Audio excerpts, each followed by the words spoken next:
नमस्कार विद्यार्थी मित्रांनो, व्यंकटेश एज्युकेशन अँड संस्कृती या आपल्या चॅनलवर सर्वांचे सहर्ष स्वागत आहे।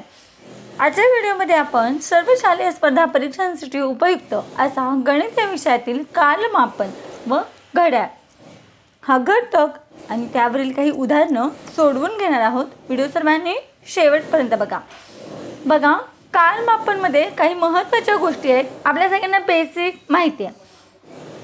1 तास म्हणजे 60 मिनिटं, अर्धा तास 30 मिनिटं, पाव तास 15 मिनिटं, पाऊण तास 45 मिनिटं, 1 मिनिट म्हणजे 60 सेकंद। आता 1 तास म्हणजे किती सेकंद, तर 3600 सेकंद। ही बेसिक माहिती सगळ्यांना माहिती आहे। आता बघा, दुपारी करेक्ट 12 वाजता काय झाली म्हणतो आपण, मध्याह्न झाली असे म्हणतो। सूर्य बरोबर आपल्या डोक्यावर आला की आपण काय म्हणतो, मध्याह्न झाली। आता बघा, दुपारी 12 नंतर ते रात्री 12 पर्यंत म्हणजे दुपारी 12च्या पुढून ते रात्री 12 पर्यंतचा जो वेळ असतो त्याला आपण काय म्हणतो, मध्यान्होत्तर किंवा दुपार नंतर म्हणतो। आता बघा, रात्री 12 नंतर म्हणजे 12 ते दुपारी 12 पर्यंत जो वेळ असतो त्याला आपण मध्यान्ह पूर्व असे म्हणतो किंवा दुपार पूर्व असे म्हणतो। बघा, या गोष्टी आपल्याला लक्षात ठेवायच्या आहेत म्हणजे आपल्याला प्रश्न सोडवायला मदत होईल। आता आपण प्रश्नाकडे वळूया। तत्पूर्वी नेहमीप्रमाणे व्हिडिओ आवडल्यास व्हिडिओला लाईक करा, आपल्या मित्रमैत्रिणींना शेअर करा, चॅनलवर नवीन असाल तर चॅनलला सबस्क्राईब करा। बघा, इथे आपल्याला पहिला प्रश्न असा दिलाय, मयूर दुपारपूर्व 9 वाजता अभ्यासाला बसला आणि मध्यान्होत्तर 1:30 वाजता अभ्यास करून उठला, तर त्याने किती तास अभ्यास केला। बघा, दिलेल्या माहितीनुसार दुपारपूर्व म्हणजे दुपारी 12च्या अगोदरचे 9 म्हणजे हे सकाळचे 9 वाजता। मग बघा, तो सकाळी 9 वाजता अभ्यासाला बसलेला आहे। ते कधी उठलाय अभ्यासावरून, मध्यान्होत्तर 1:30 वाजता। मध्यान्होत्तर म्हणजे काय, दुपारी 12 नंतर ते रात्री 12 पर्यंत। मग 1:30 वाजता अभ्यास करून उठलाय। मग 1:30 वाजता म्हणजे किती, तर 1:30 तो अभ्यास करून उठलेला आहे। मग बघा, 9च्या नंतर 9 वाजता बसलाय, मग 9च्या नंतर 10, 10च्या नंतर 11, 11च्या नंतर 12 आणि 12च्या नंतर हा 1। आता बघा, हा 1 झाला आहे की नाही, आणि 1च्या नंतर हा अर्धा तास आहे म्हणजे इथे आपण हे 30 मिनिटं घेऊया। मग बघा, 9च्या नंतर 10, 1, 11, 2, 12, 3 आणि 1, 4, 1, 2, 3, 4 हे 4 तास आणि हा वरचा अर्धा तास म्हणजे त्याने 4 तास 30 मिनिटे अभ्यास केलेला आहे। मग बघा बरं, 4 तास 30 मिनिटे पर्याय क्रमांक 4 मध्ये, म्हणून आपल्या या प्रश्नाचं उत्तर आहे पर्याय क्रमांक 4। दुसरा प्रश्न बघा, 1/4 तास अधिक 2.25 मिनिटे बरोबर किती सेकंद। आता बघा, आपल्याला उत्तर सेकंदामध्ये विचारले। मग आता 1/4 तास म्हणजे किती, तर 1/4 तास म्हणजे 1 तास आणि हे 15 मिनिटं। पण आपल्याला माहिती आहे की आपल्याला हे उत्तर सेकंदामध्ये विचारलं आहे। मग मला सांगा, 1 तास म्हणजे किती सेकंद, तर बघा 1 तास मगाशी आपण सूत्रामध्ये बघितलं, 1 तास म्हणजे 60 मिनिटं आहे की नाही। मग सेकंदामध्ये विचारले, मग 1 तास म्हणजे 3600 सेकंद। 60 गुणिले 60 बरोबर किती, 3600 सेकंद। आता 15 मिनिटाचं सेकंडमध्ये कन्वर्ट करूया। मग काय करायचं आहे, 15 गुणिले 60 करायचं। मग बघा, 15 × 5 = 75, 15 × 90 आणि हा 0 म्हणजे 15 मिनिटं म्हणजे 900 सेकंड। 1 तास म्हणजे 3600 सेकंड अधिक आहे इथे 2.25 मिनिटे। आता 2.25 मिनिटे म्हणजे काय, 2 मिनिटे आणि हे 15 सेकंड, हे सेकंदच आहेत। आता 2 मिनिटं, मला सांगा 1 मिनिट, बघा इथे 1 मिनिट बरोबर 60 सेकंड। मग 2 मिनिट बरोबर किती, 60 गुणिले 2 मग 6 दुने 12 हा 0। मग 2 मिनिट म्हणजे किती, 120 सेकंड आणि हे 15 सेकंड आहेत तसे। मग आता बघा, आपल्याला कुणाकुणाची बेरीज करायची आहे, 3600 1 तास म्हणजे 3600 सेकंड, 15 मिनिट म्हणजे 900 सेकंड, 2 मिनिट म्हणजे 120 सेकंड आणि हे 15 सेकंड आहेत. तसं या सगळ्यांची आपल्याला काय करायची आहे, बेरीज करायची आहे. मग बघा 0 अधिक 0 अधिक 0 अधिक 5 बरोबर हे 5. बघा 1 आणि 2 3 अधिक 0 3 अधिक 0 3 म्हणजे 2 आणि 1 किती आले इथे 3. 9 आणि हा 1 10 10 आणि 6 16 6 इकडे आणि हातचा 1 3 आणि 1 4. मग बघा हे आपण सेकंडमध्ये उत्तर काढलेलं आहे. मग आपलं उत्तर किती आले 4635 सेकंड. पर्याय क्रमांक 1 हे आपल्या प्रश्नाचं उत्तर आहे. पुढचा प्रश्न बघा, खूप महत्त्वाचा प्रश्न आहे, सगळ्यांनी नीट लक्ष द्यायचं आहे, समजून घ्यायचं आहे.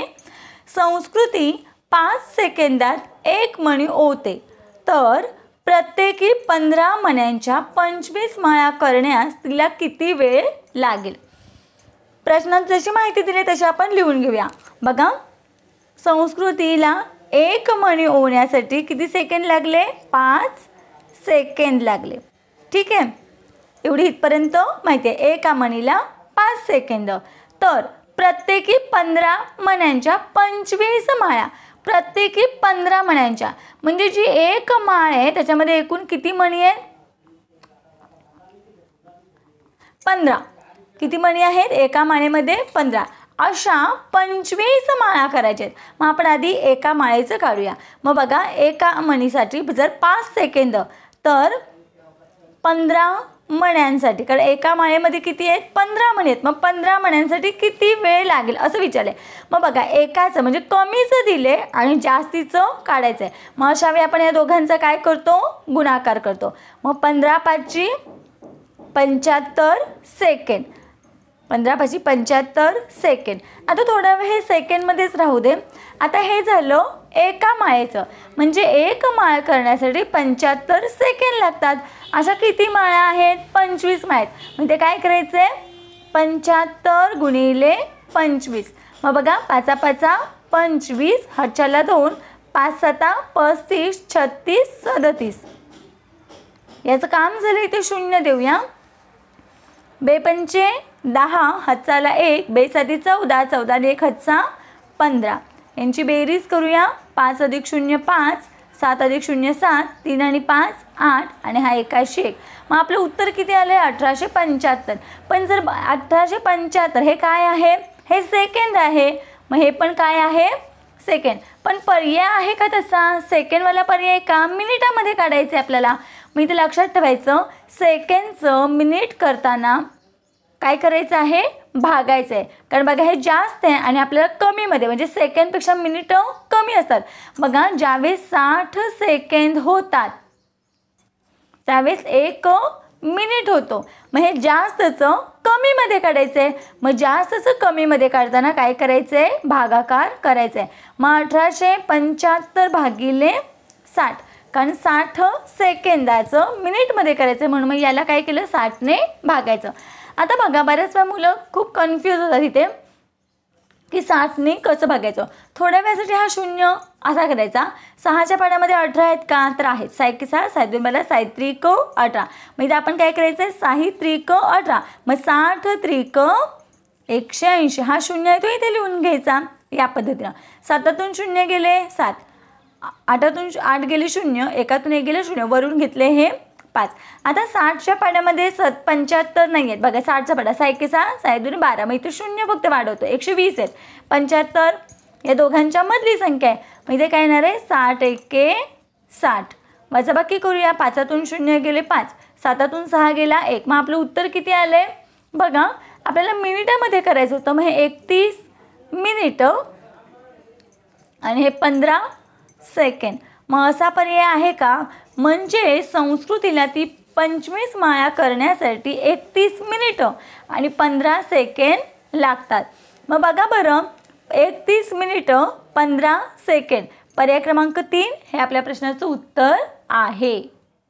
पुढचा प्रश्न बघा पहाटेचे 4:45 वाजले म्हणजे किती वाजले. अगदी व्हिडिओच्या सुरुवातीलाच मी सांगितलं होतं मध्यान्ह, मध्यान्हपूर्व आणि मध्यान्होत्तर म्हणजे किती. आता पहाटेचे 4:45 म्हणजे रात्री 12च्या नंतरचे आहे की नाही. रात्री 12 नंतर ते दुपारी 12 पर्यंत त्याला आपण काय म्हणतो? मध्यान्ह. काय म्हणतो? मध्यान्ह पूर्व म्हणतो. मध्यान्ह पूर्व आहे की नाही. मग ह्याला कोणता हा वेळ आहे? मध्यान्ह पूर्व. कारण पहाटे रात्री 12च्या नंतरच पहाट होते आहे की नाही. मग इथे काय येणार आहे? 4:45 म्हणजे किती? 4:45. मग आता इथे कळलं मध्यान्ह पूर्व आणि दुपार पूर्व एकच आहे. मग इथे काय येणार? दुपार पूर्व 4:45.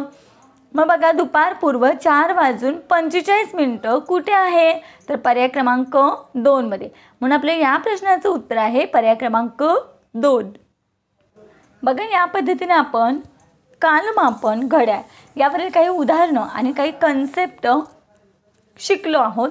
आशा करते आपल्या सर्वांना व्हिडिओ आवडला असेल. व्हिडिओ आवडल्यास लाईक, शेअर, सबस्क्राईब. आजचा व्हिडिओ कसा वाटला ते कमेंटमध्ये नक्की सांगा. भेटूया पुढच्या व्हिडिओमध्ये. तोपर्यंत नमस्कार. थँक्यू.